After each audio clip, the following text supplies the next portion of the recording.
Hello everybody. Gujarat को आज हमारे देश का सबसे प्रगतिशील और विकसित राज्य माना जा रहा है। साथियों, आज मैं आप सभी को एक और बात याद दिलाना चाहता हूं। आज दुनिया वाइब्रेंट गुजरात की सफलता देख रही है।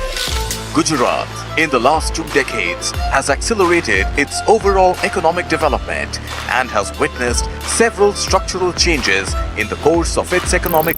लेकिन दोस्तों, आज जो ये गुजरात है वो सालों पहले ऐसा नहीं था। 2001-2 में इसकी स्थिति काफी खराब थी। हम लोग इस एपिसोड में जानेंगे 20 साल में ही ऐसा गुजरात में क्या किया हुआ जो आज जीडीपी में 4th लार्जेस्ट स्टेट बन गया है। और कभी ये राज्य भूकंप और जल की समस्या से जूझ रहा था, वो आज टोटल इंडिया का 33% इंडस्ट्रियल प्रोडक्ट एक्सपोर्ट करता है। ये कैसे हो पाया? तो आइए इस कड़ी में हम लोग गहराई से जानेंगे गुजरात की सुपर स्टेट बनने का राज।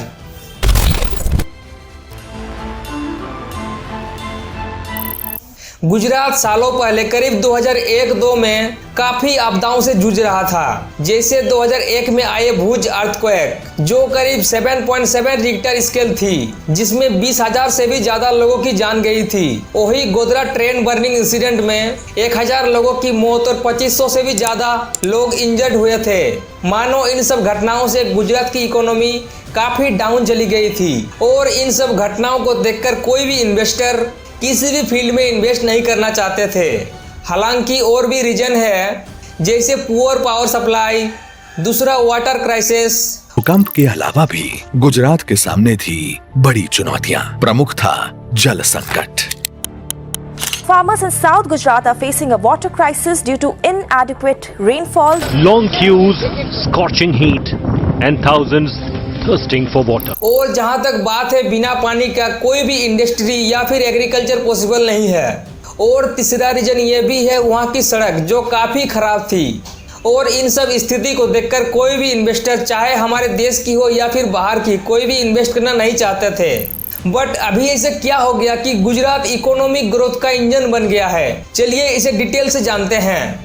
इसके लिए 2003 में श्री नरेंद्र मोदी जी ने गुजरात वाइब्रेंट समिट इंट्रोड्यूस कराया, जिसमें बड़े बड़े बिजनेसमैन और इन्वेस्टर आए और गुजरात में इन्वेस्ट और बड़े बड़े बिजनेस बनाने के लिए कन्वीनियंस किया।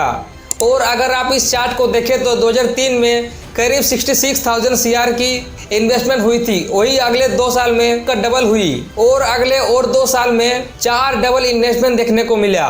जैसे कि 2003 में रिलायंस लगभग 10,000 CR की इन्वेस्टमेंट किया हजीरा प्लांट पर। वही 2007 में आदित्य बिरला ग्रुप 3,000 CR अपने फाइनेंस प्रोजेक्ट सर्विस पर की। वही 2009 में टाटा मोटर्स ने 5,050 CR टाटा नैनो कंपनी पर की थी। बट अभी ये सवाल आता है, ये इन्वेस्टर और MLC क्या सिर्फ मोदी जी की शक्ल देखकर इन्वेस्टमेंट कर रहे हैं? आंसर है नहीं।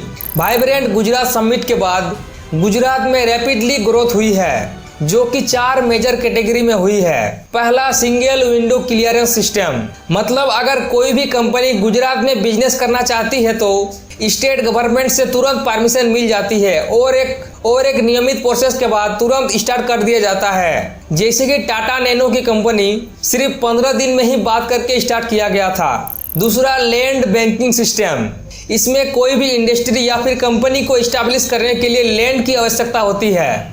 इसके लिए वहाँ के लैंडलॉर्ड और गवर्नमेंट एक निश्चित अमाउंट पर लैंड की डील कर लेते हैं और वहाँ पर जल्दी से जल्दी काम शुरू करवा दिया जाता है। तीसरा, fixing the water crisis problem.